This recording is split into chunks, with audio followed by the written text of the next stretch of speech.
My name's Tor, I'm the CEO of a digital growth agency known as Sinfluence, and I'm a former Google marketing strategist. And today I'm here at Tech Hub to talk about chatbots and automation and how they're going to change the game for salespeople, because in future we're not going to have salespeople who are doing endless cold calls all day long.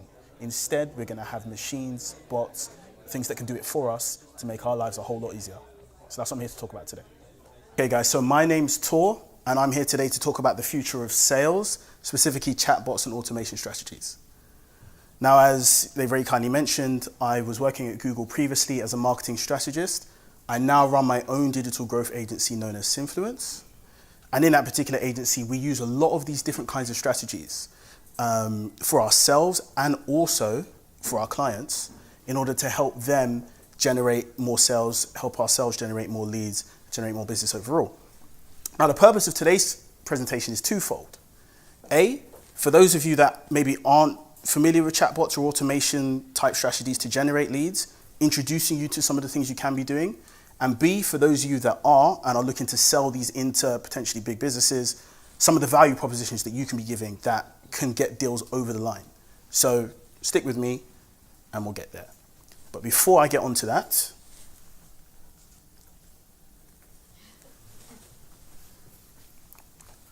who here has done cold calling before? Cool. So about half of you almost. Who here enjoys cold calling?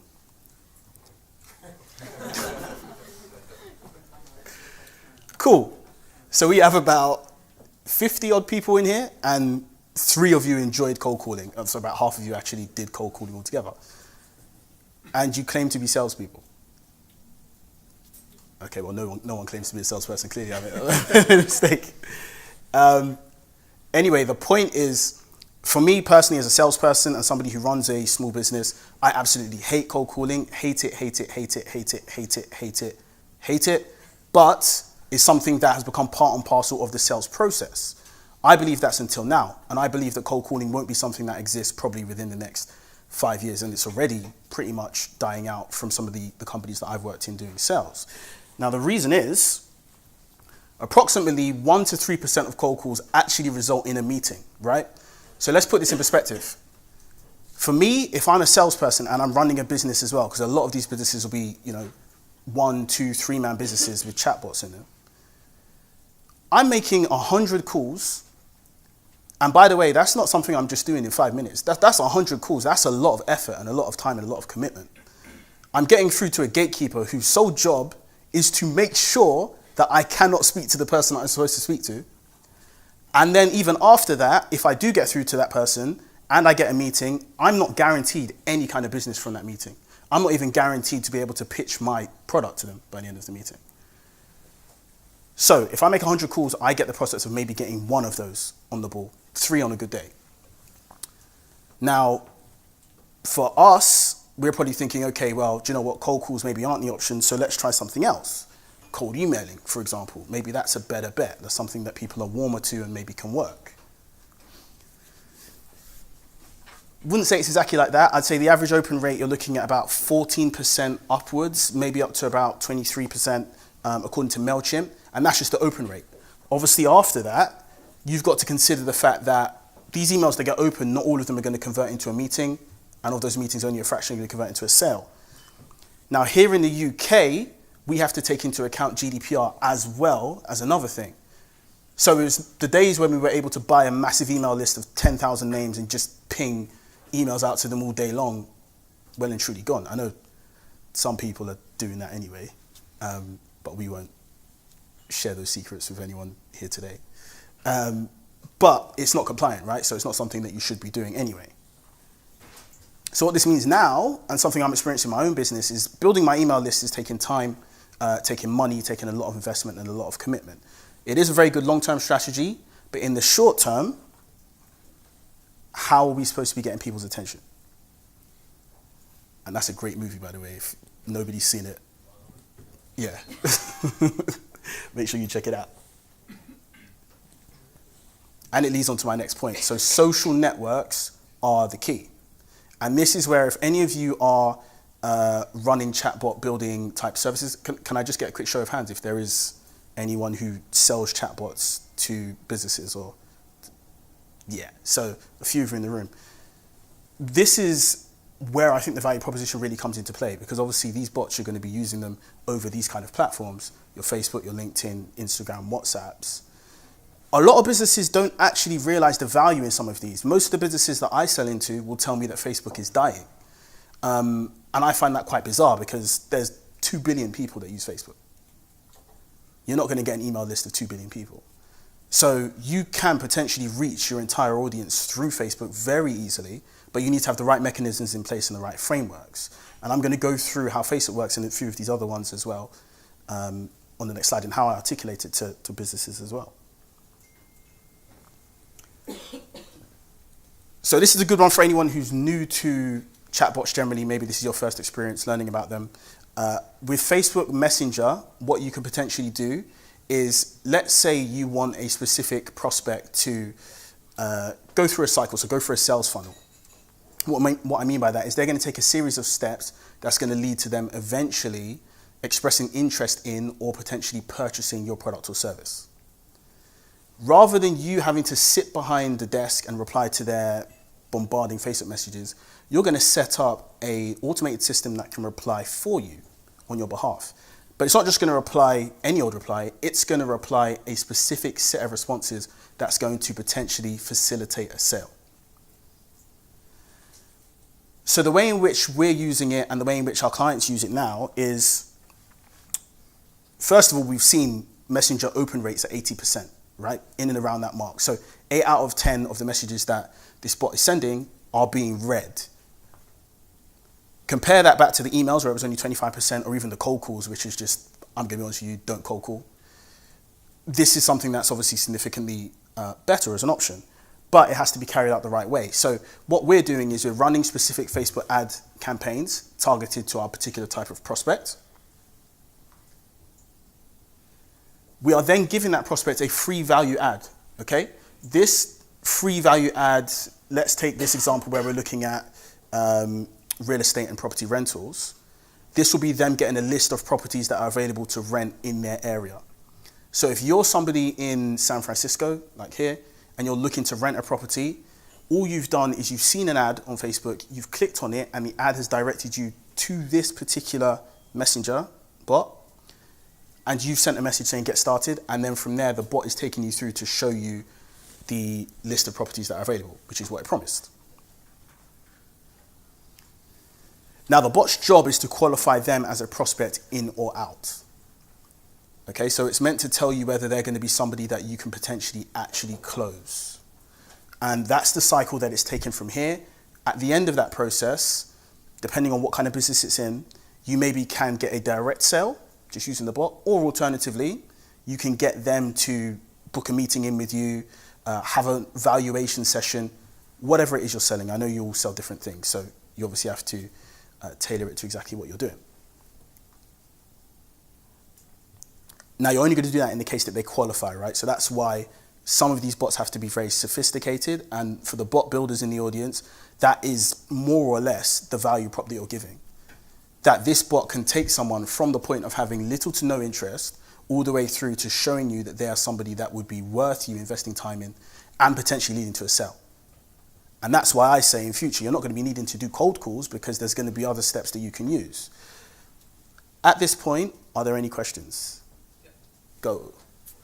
It's been a long time since I did a Facebook Messenger campaign, but I remember the conversion rate from the ads to the opening a conversation being very, very, very low. Cool. What numbers are you seeing now?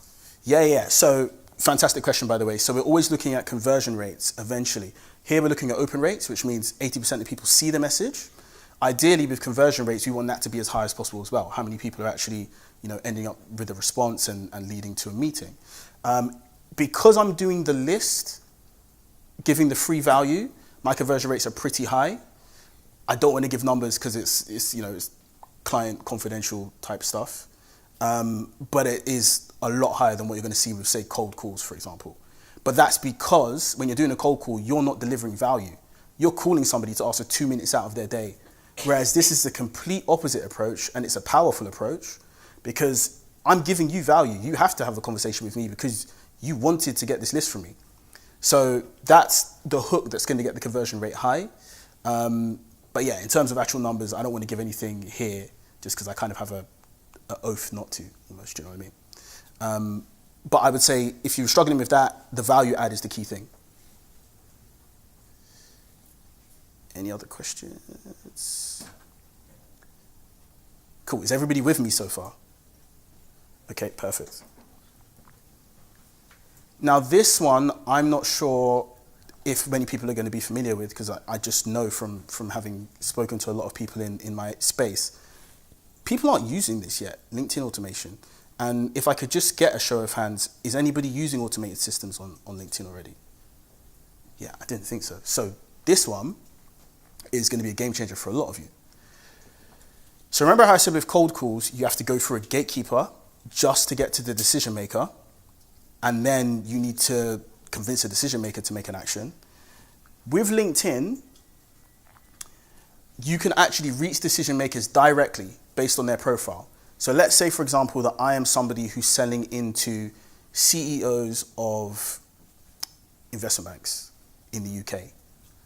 If you get access to LinkedIn Sales Navigator, it will give you the opportunity to create a list of every single CEO in the UK who's in investment banking, and you can go through that list, connecting with them one by one. Now, that is a much easier way for you to get in touch with them than for you to be able to go straight on the phone, but it will be very time consuming, and that's where the automation comes in. So the first step would be for you to get access to the Sales Navigator tool. I believe it's free for a month, and then after that you have to pay like a certain amount. It looks like this once you get access to it, and you can put in anything. So if you want to find people who live in a certain place, you can do that. If they work for a certain company, you can do that. Industry, blah, blah, blah, so on and so forth. You create a sophisticated list like this, the same way you would if you were doing cold calls, except this time you're just going straight to them through LinkedIn. You target every single one of those people and create a big long list, and then you send a fixed number of connection requests per day. With those connection requests on LinkedIn, if people have used LinkedIn before, I'm hoping you have, I really am hoping you have, you can send a message when you connect with someone just to say, hi, my name's Tor, this is what I do, I'm looking to get in touch, or I'm looking to add some value. That is a much better approach than going through the cold calls way, because if your LinkedIn is strong enough, you should expect about 4 out of 10 people to connect back with you, and of those, about 10% of them to book a meeting with you. There have been spells where my business has been able to book consistently a good number of meetings per day just with LinkedIn. Forget any of the other approaches.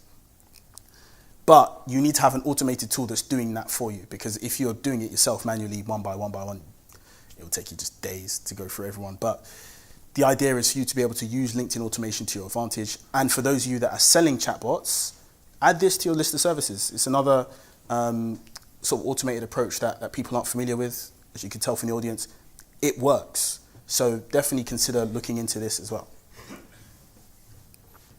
And as I say, always look to provide value as early as you can.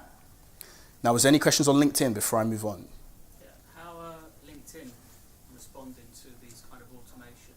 I mean, there was a while ago where they stopped all third-party APIs, and I used the tool and they prohibited it. So is this through the front door, through the back door? Yeah, so you have to be careful with this, right? Yeah. So a lot of people are having issues with proxy sometimes. So what it may say is, oh, we've seen that you sent a lot of requests from one account. So say, I'll give you an example. Say you're running it for your business and you sell this same service. You do this for another person's business. LinkedIn can see that, oh, you logged into your own account on Tuesday at 6 p.m. and then you logged into someone else's account on Tuesday at 9 and did the same thing. So what you'd have to do in that case is consider a proxy tool so that they can't pick up your IP address. Now that's on that case. Generally speaking, I've personally had no issues with this because I set the limit to one that LinkedIn isn't going to flag up. So if you're sending 5,000 connection requests a day, you're obviously not a human being. There is nobody that can, maybe there's somebody that can, but if there is, hire that person. It's only going to be able to tell when it starts to become suspicious, right? So I only do it for a fixed amount of things. Sorry, I didn't see the question. Go on. Can you do this from a corporate account? You mean a corporate account as in a business page on LinkedIn. Yeah, so Yeah. if the service is not necessarily you per se, but say you wanted the chatbot to is the service. So can the chatbot reach out to these people in an automated fashion? Is kind of where I think I get what you're saying. So you're saying, like, say for example, I have Tor Abrams, my personal page, and then Sinfluence as a business page. yeah. From the Sinfluence page, could I be doing the outreach? Exactly. No, because with Sales Navigator, that only applies to your personal profile. Right. And that's something else to consider. If any of you are in a business where you're CEO and you have sales execs in the team, get your sales execs to do this task, not you as the CEO.